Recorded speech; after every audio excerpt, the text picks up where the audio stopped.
And I guess from a Christian concept, this idea of Messiah has to do with the atonement of sins. And in the Torah, you go with the sacrificial system, and those sacrifices being that atonement of sin. Am I missing that, or do you have a perspective of is there an atonement of the sins, or what are sins doing right now? Like what? That's just a hard concept to try to grasp currently. Yeah. So there's a distinction in the Bible between forgiveness and atonement. For example, when Israel is exiled, we're not seeking atonement because atonement could only happen in the land of Israel with the temple and blood and altars and stuff like that. While forgiveness occurs everywhere.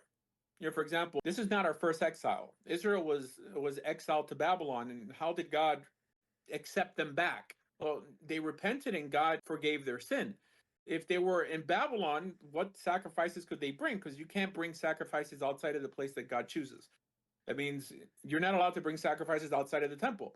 So it shows that when Israel's in exile, what we're seeking is forgiveness, not atonement. Once we receive that forgiveness, we're brought back to the land, we're able to build a temple, then we could acquire atonement via sacrifices. And there's also different ways to like achieve atonement in the land apart from sacrificing animals. You could meal offerings and even like allowing the land to rest atones for the land. So there's different ways that atonement could be achieved, but atonement only occurs in the land of Israel. The Christian notion of atonement is that Jesus became the atoning sacrifice for all of man's sin, past, present, and future.